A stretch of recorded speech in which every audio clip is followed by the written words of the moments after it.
What is up, guys? Today we have a video about Diablo 4.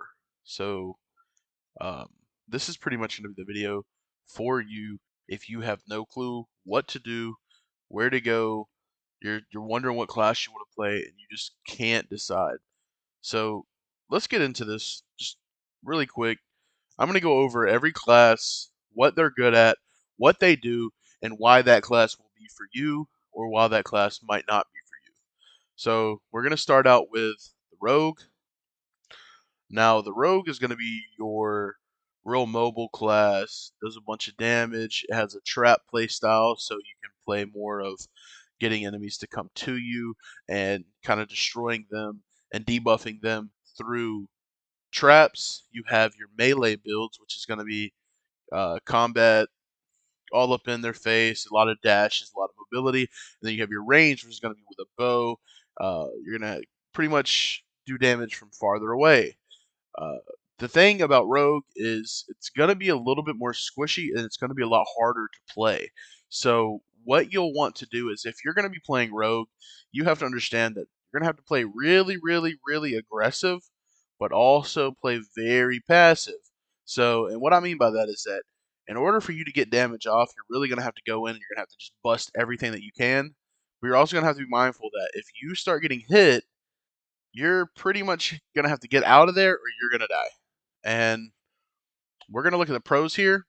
Jack of all trades, many options, quickly transition from one build to another by respecking, allows players to play ranged and melee, very mobile, allows you to reposition on the battlefield, many crowd control options, good amount of equipment slots allowing you to stack many aspects, very narrow or specific builds, requires a lot of concentration, requires players to consistently move and smash keys. Depending on the build, it might be very mechanic.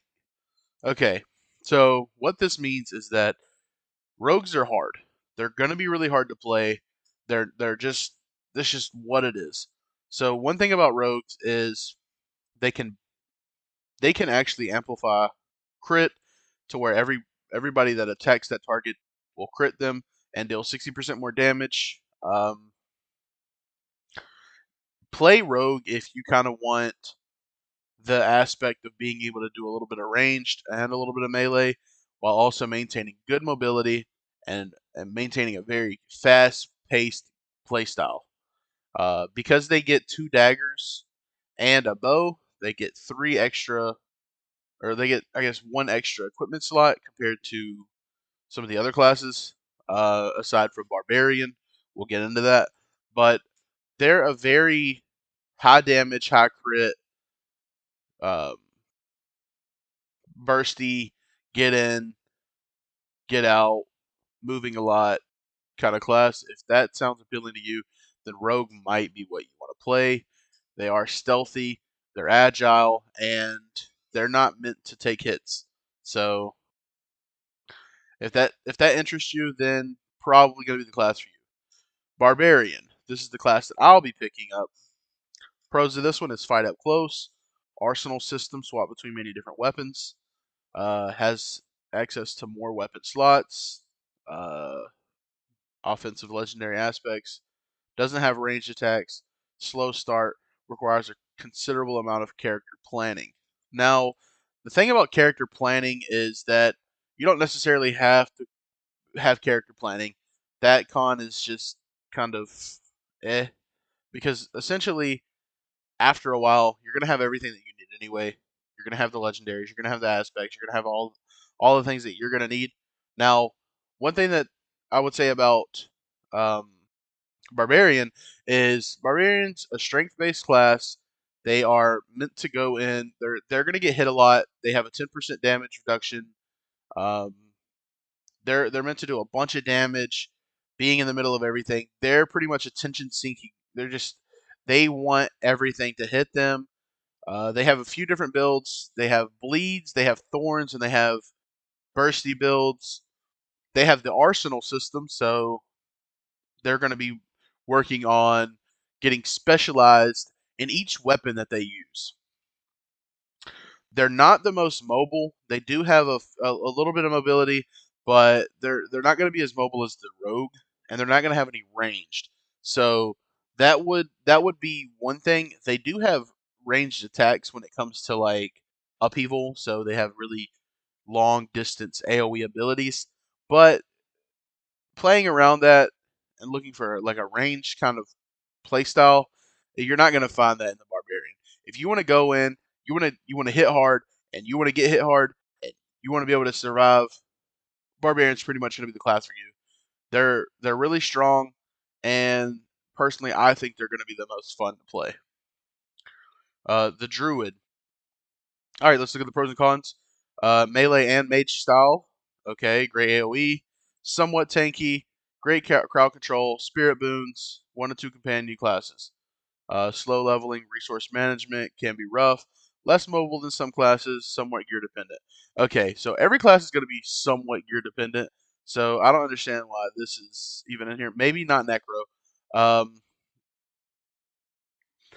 One thing that I like about the Druid is that in the sense of like being able to play different ways, just like the Rogue, you're able to play a melee and a range playstyle, except the range is going to be more uh, storm based, tornadoes, wind, kind of elemental. Not as elemental as maybe the mage or the sorceress, but you're pretty much going to be the class that can go in and can take damage while also being able to play a magey kind of aspect.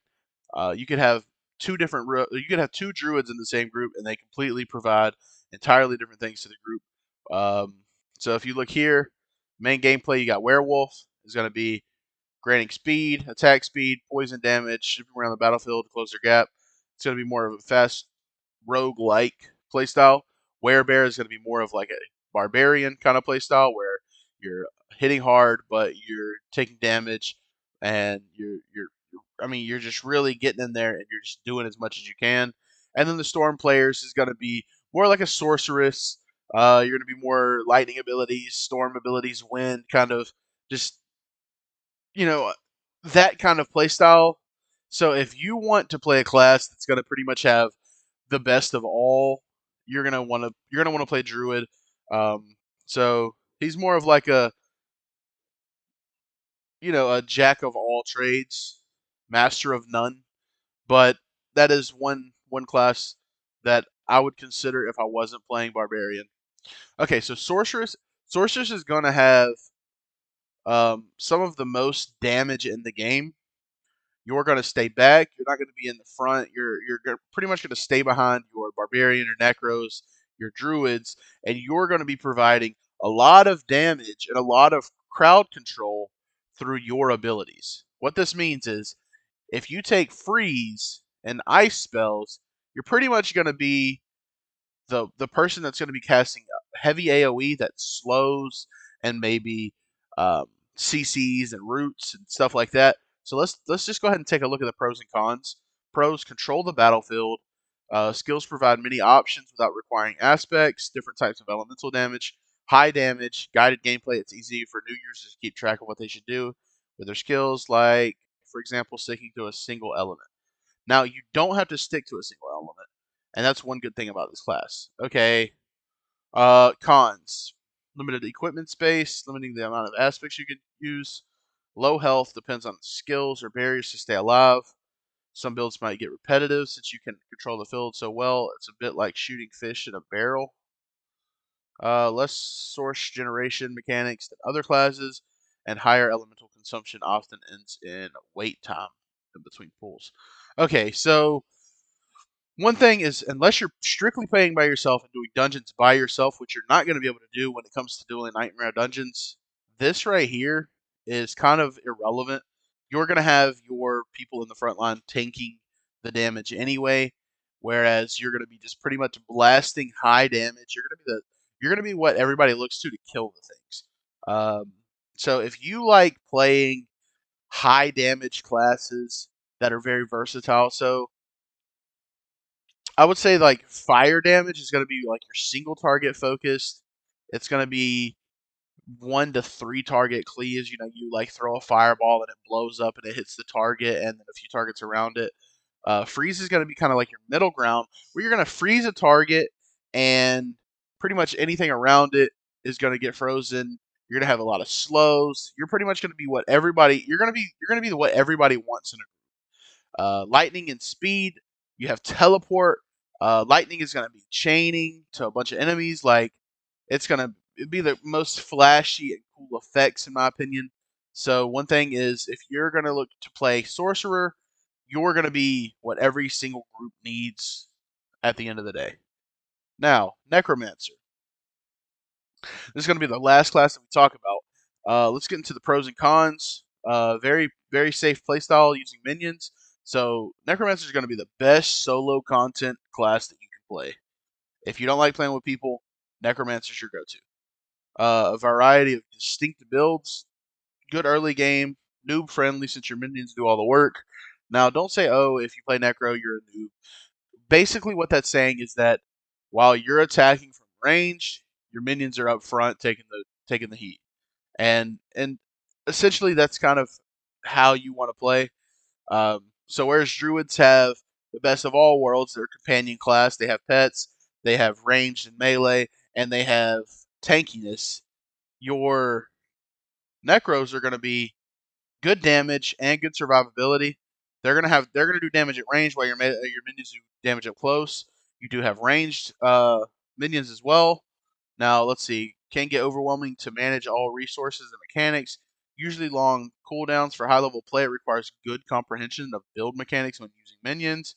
Highly dependent on equipment to make some builds work. Limited amount of aspects due to equipment slots. Now when it says limited amount of aspects due to equipment slots, the way that I look at it is Necromancer and Sorcerer have the pretty much like baseline. Druid, Necro, and Sorcerer have the baseline abilities. They have the baseline equipment slots, and then Rogue gets a little bit more by being able to equip a bow on top of their weapons, and then Barbarian gets the arsenal system so that they're able to equip 2 extra weapons. I wouldn't say that they're limited amount of aspects. I would just say that the niche thing about Barbarian and Rogue is that they can equip more.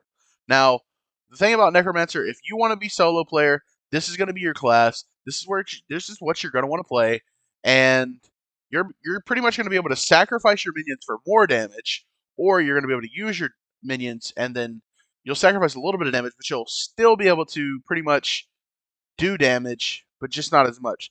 So what I would say is in group content, what you're probably going to be looking at is sacrificing your minions to increase your damage output.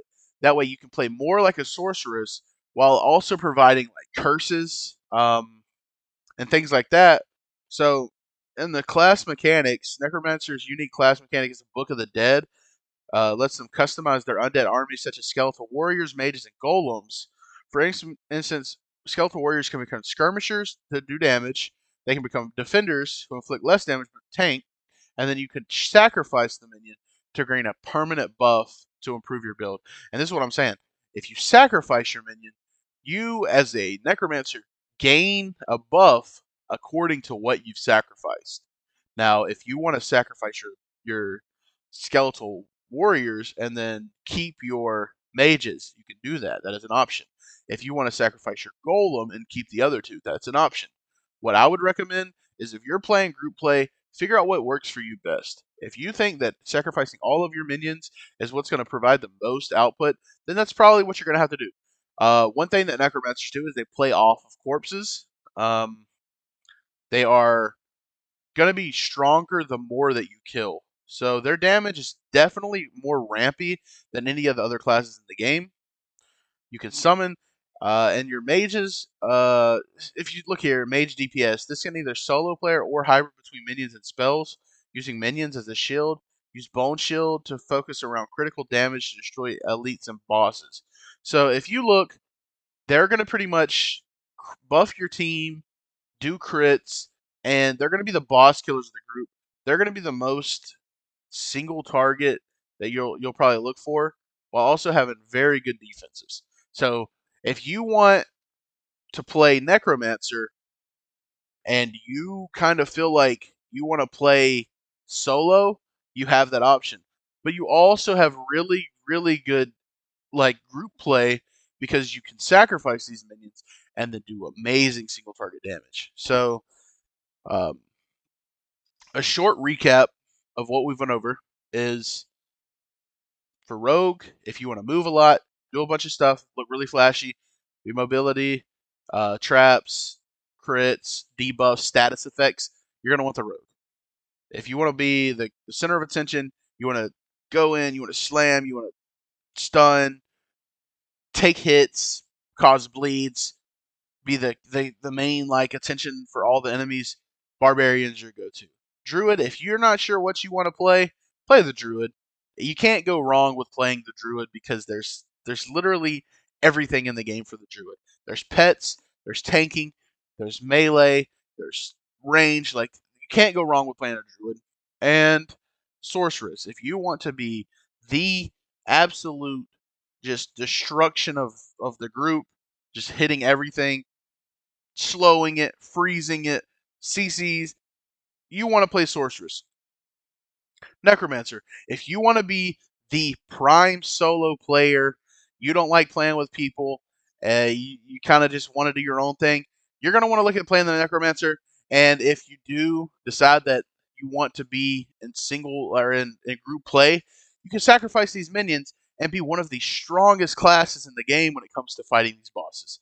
You're going to be important. Everyone's going to need pretty much everything in all these groups. Just it's all about having fun at the end of the day. Whatever class you feel like resonates with you is the class that you're going to play the best. So, and that's why I make this video is because I pretty much want to give you guys the absolute best like possible play style for these things, and then you decide basically what you want to play based off the information that I've given you. Now, I hope you really enjoyed the video. If you did, leave a comment, leave a like, subscribe, anything to help get this out. The algorithm is very, very unique on YouTube. So if this video helped you in any way, and it kind of helped you decide what you wanted to play, then leave a like and um, tell me in the comments what you guys want to play. If you guys are torn between a few things, leave me a comment and say, hey, well, I'm stuck between this and this, and then I'll kind of give you a reply and just kind of lead you in whatever direction that you're kind of looking for. Because not everybody is going to be as decisive as me. I know I want to play the barbarian. I like the way the barbarian plays, and that's just what it is. Like my dad's going to be playing, and he was full set on necromancer and necromancer only, and now he's like, oh well, maybe not. My brother's going to play the rogue. He knows exactly what he wants to play, and that's just what it is. So some people have better choices and better decisions than other people, and one thing is like we don't want to play each other's class, so we kind of want to make diversity throughout. Because if anything, we could have all played druids. Everybody, all four of us could have played druids because they give very good AOE crowd control. They give status effects. They give range. They give melee. Like they do it all. So just like and comment, subscribe. Let me know what you think. If this video helped you in any kind of way, awesome. If it didn't, give it a thumbs down. But I hope that you guys have a wonderful day and a wonderful adventure tomorrow when the game is released.